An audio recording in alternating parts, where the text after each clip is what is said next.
Maintenant que nous connaissons les surcharges de fonctions et la surcharge d'opérateurs, nous allons pouvoir découvrir ensemble une nouvelle notion de C++. Alors, en pratique, il va s'agir d'une bonne pratique ou d'une norme plutôt que d'une véritable notion de C++. Je parle bien évidemment de la forme canonique. Vous entendrez peut-être parler de cette chose sous le nom de forme canonique de Coplien. J'utiliserai simplement le nom forme canonique puisque la définition est un petit peu sujet à débat. En tout cas, aujourd'hui, ce que je vais vous présenter, c'est tout simplement une façon de construire des classes de base afin de s'assurer une interface raisonnable et surtout identique sur tout votre travail. À partir de là, n'importe quelle personne qui pourra lire vos sources ou quand vous reviendrez vous-même lire vos sources, vous aurez la conviction qu'il y a toujours un certain ensemble de fonctions disponibles dans toute votre classe permettant un traitement uniforme. Alors, reprenons ici notre bonne vieille classe sample dans laquelle j'ai défini un certain nombre de fonctions qui vont permettre de rendre cette classe canonique. Vous découvrez ici un ensemble de constructeurs, un destructeur, une surcharge d'un opérateur, un petit accesseur et un entier. Rien de très compliqué ici, vous connaissez déjà tout ce qu'il y a écrit dans cette classe. Et on dira qu'une classe est sous forme canonique lorsqu'elle contiendra au moins un constructeur par défaut, un constructeur par copie, c'est-à-dire un constructeur prenant en paramètre une instance de la classe qu'on est en train de déclarer ou de définir, afin de pouvoir réaliser une copie de cette classe. Également, un opérateur égal, l'opérateur d'assignation, qui permettra donc de faire une assignation à partir d'une autre instance de cette classe. On voit que le comportement est assez proche du constructeur par copie, sachant que dans le cas du constructeur par copie, on a bien une nouvelle instance de créer, alors que dans le cas de l'opérateur d'assignation égal, on a tout simplement une mise à jour de l'instance courante. Et pour terminer, un destructeur. Ces quatre éléments vont permettre à votre classe d'être appelée forme canonique de Coplien, ou forme canonique tout simplement. Alors, bien évidemment, il ne s'agit pas de quelque chose d'obligatoire dans C++, mais toutefois, ici à 42, nous vous demanderons de systématiquement écrire toutes vos classes sous forme canonique à partir d'aujourd'hui. Donc, si c'est quelque chose qui n'a pas été précisé dans un sujet, c'est une erreur. Toutes vos classes doivent être sous forme canonique. Alors, une petite remarque avant de passer à l'implémentation. Ici, mon constructeur n'est pas tout à fait compatible avec la classe canonique. Tout simplement parce qu'il manque une notion que vous n'avez pas encore vue, que vous verrez avec Zaz dans quelques jours. Et pour que votre constructeur soit sous forme canonique, on attendra devant un petit mot-clé qui est virtual, que vous découvrirez bientôt.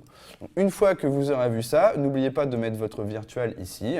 Mais en attendant, un constructeur par défaut, un constructeur par copie, un opérateur d'assignation et un destructeur, éventuellement virtuel, feront de votre classe une classe canonique.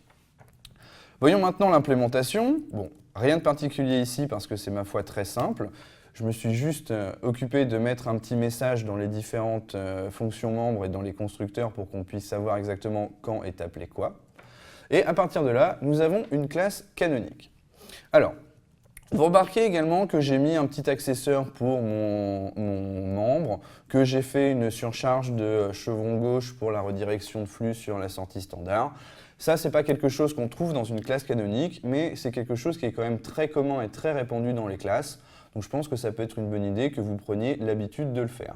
On pourra rajouter également, qui n'est pas présent dans cet exemple-là, une fonction membre permettant d'avoir une version sous forme de string de votre classe, de sérialiser votre classe vers une string afin de pouvoir l'afficher. C'est un fonctionnement qui est très proche de la surcharge de chevron gauche, on est bien d'accord.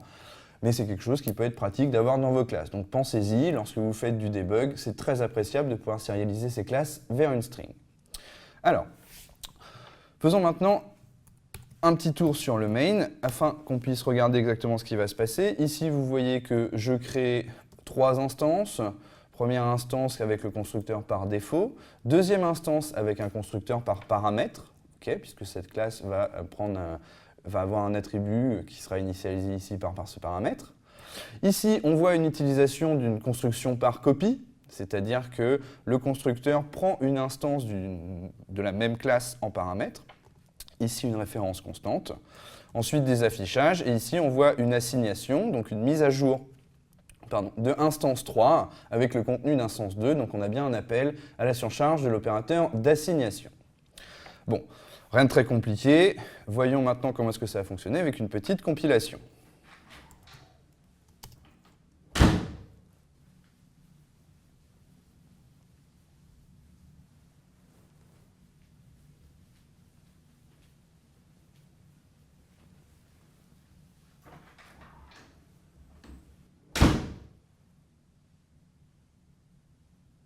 Une petite compilation, décidément. Donc, les warnings.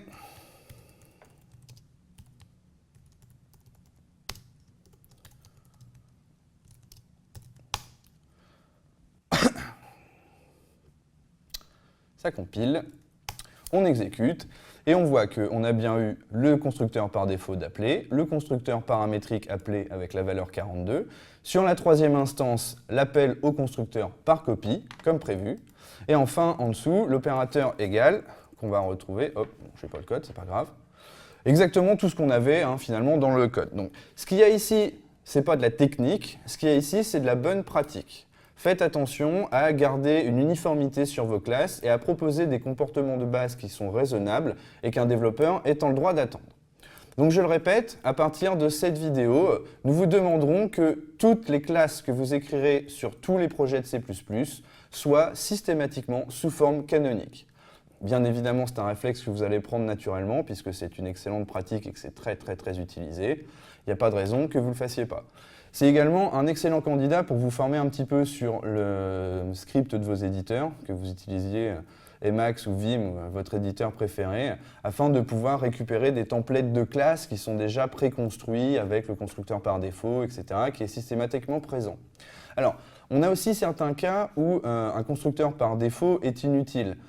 Ça ne veut pas dire qu'on n'est pas en forme canonique. J'entends par là que vous pouvez mettre la déclaration de votre constructeur par défaut dans la section privée de votre classe. Ainsi, depuis l'extérieur, on ne pourra pas faire d'instanciation par défaut, mais il sera écrit clairement dans la déclaration de votre classe qu'un constructeur par défaut est bien présent, mais qu'il n'est juste pas disponible à votre utilisateur. Voilà. Ceci conclut nos vidéos de contenu et on se retrouve dans quelques instants pour la conclusion. A tout de suite.